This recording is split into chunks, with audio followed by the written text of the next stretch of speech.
Bien, solo les voy a explicar cómo funciona la segunda parte de la estructura que les he preparado. La segunda parte funciona de la siguiente manera. Recordemos que en la primera sesión, ¿verdad?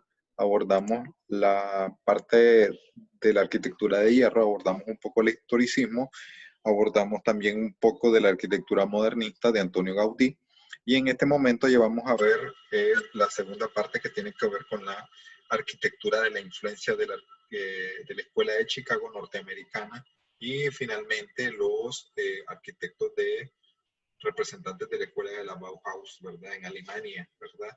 Y es cuando aparecen en la palestra pública arquitectos de renombre internacional que van a realizar, digamos, arquitectura y urbanismo a lo largo de su recorrido histórico y que aún es pertinente y bastante valioso.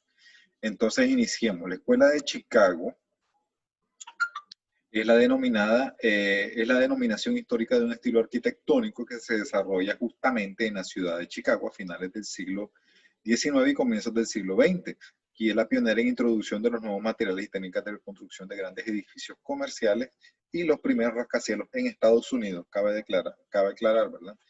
¿Cuáles son las características de esta arquitectura? El aprovechamiento máximo del hierro, ¿verdad? Máximo del terreno.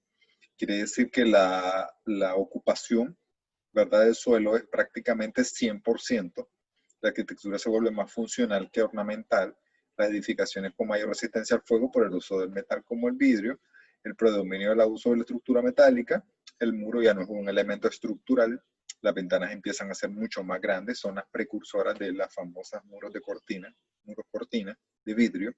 Los ascensores empiezan a masificarse en su uso, dado que comienzan a subir en altura los edificios de más de 20 plantas, y existe una modelación arquitectónica tanto en planta como en fachada. Entonces vamos a ver edificios que tienen un carácter muy rectangular, tienen un carácter muy austero, fuera ornamentación, y más bien son elementos repetitivos industrializados gracias a la bondad de los materiales de construcción. Entonces entremos a los ejemplos. Digamos, la influencia de la Escuela de Chicago, el primer representante, ¿verdad? Tenemos a Sullivan en 1884 con su famoso edificio de la Building Company, ¿verdad? Si se fijan en la pantallita color, el edificio tenía colores, ¿verdad? Creo que sigue un poco la retórica de la arquitectura renacentista y neoclásica de realizar dos cuerpos. En este caso tiene dos cuerpos. Aquí hay un cuerpo y aquí hay otro cuerpo. Todito el edificio es otro cuerpo y aquí hay un cuerpo. Y sigue retomando, digamos, un poco las cornisas y sigue teniendo un poco de clasicismo, pero ya es una arquitectura más industrializada, como les estoy diciendo. Las ventanas predominan, la estructura es de concreto con acero interno, etcétera. Por ejemplo, tenemos el Reliance Building en 1890 a 1894. Si se fijan, este edificio completamente es estructura metálica, ¿verdad? Tal y como se hace actualmente con losas de entrepisos de concreto con metal. Y es una estructura, ¿verdad?, completamente modulada. O sea, todas las ventanas tienen el mismo tamaño y la misma estructura. Entonces, por eso es la bondad de los materiales de construcción. Aquí tenemos otro ejemplo de Louis Sullivan, ¿verdad? En 1886 a 1890, en la misma ciudad de Chicago, se siguen respetando los dos cuerpos de los edificios, ¿verdad? Si se fijan, un cuerpo acá, un cuerpo segundo.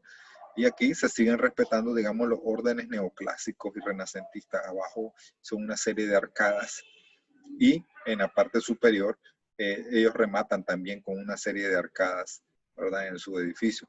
Pero siguen conservando la parte industrializada, que son las ventanas hechas a medida, y usan también el color, que es representativo de este tipo de arquitectura.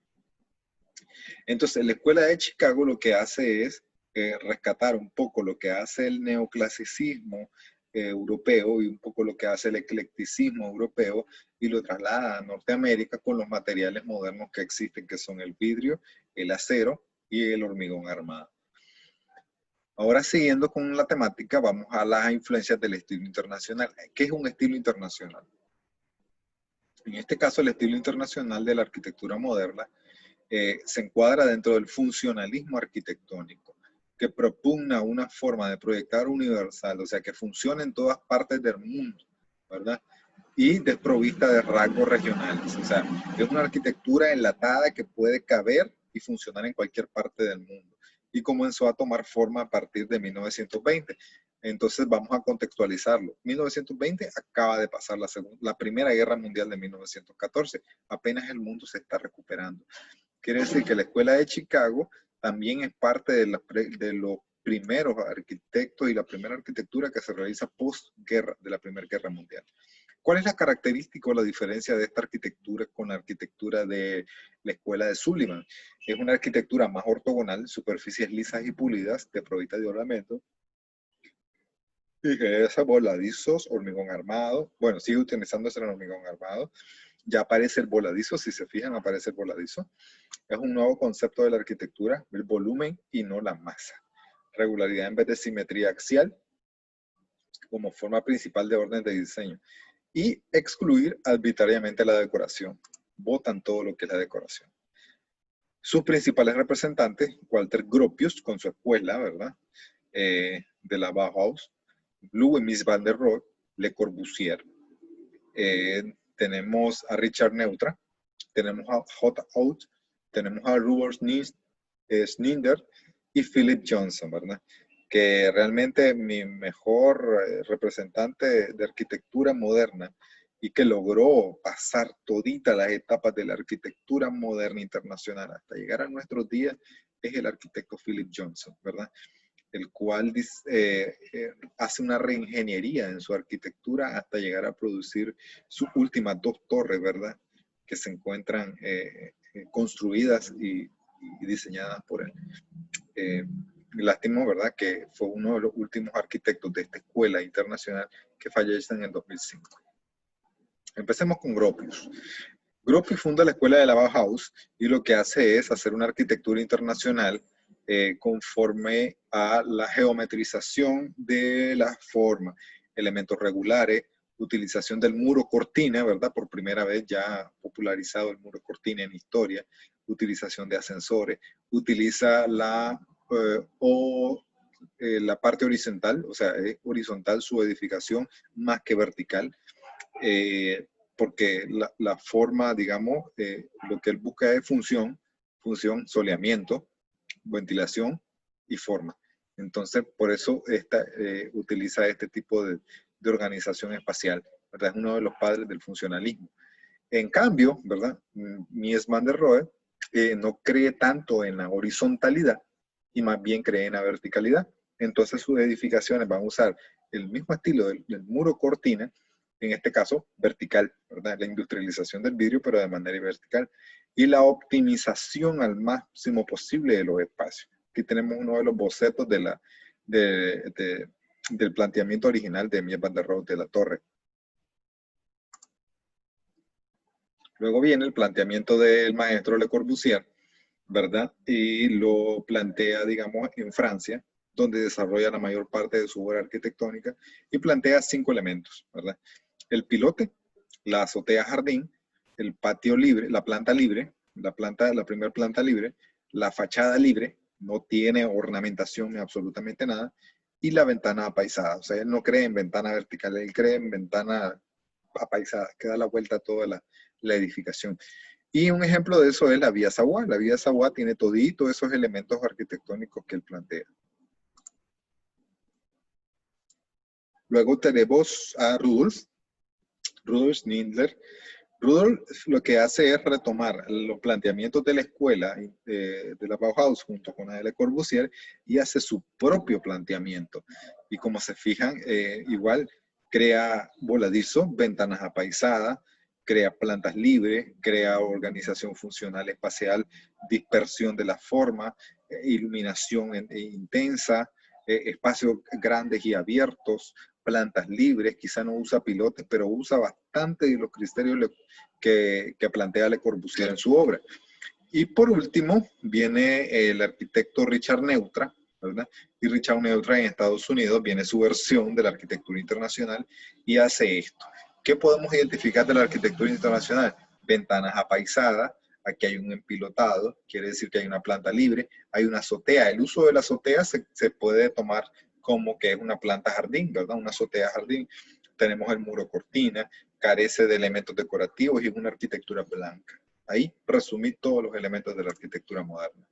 Y por último, el arquitecto Philip Johnson, su primer planteamiento en Estados Unidos es esta casa, ¿verdad? La Glass House, la casa de vidrio o el bloque de cristal. Y plantea esto, ¿verdad? Muro cortina enorme, ¿verdad? De manera apaisada, horizontal, planta libre, no tiene divisiones, eso quiere decir planta libre, no hay divisiones, estilo loft, lo que conocemos nosotros como estilo loft hoy en día, y plantea este tipo de casa, ¿verdad?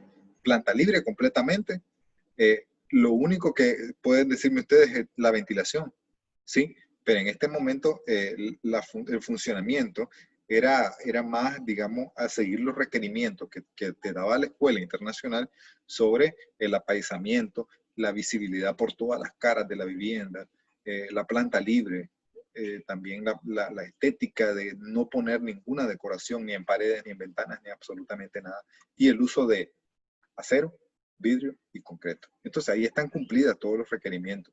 Ahora, si ustedes me preguntan, ¿hay arquitectura internacional en Nicaragua? Sí, hay arquitectura internacional en Nicaragua. Solo hay que pasarle los requerimientos que tienen que cumplir para hacer una arquitectura internacional, que ya saben cuáles son, ¿verdad? Entonces, hasta aquí el día de hoy. Espero que den lectura al complemento que les pongo. También estoy poniendo videos complementarios sobre la Escuela de Chicago y sobre también la arquitectura que se desarrolló en segunda mitad del siglo XIX.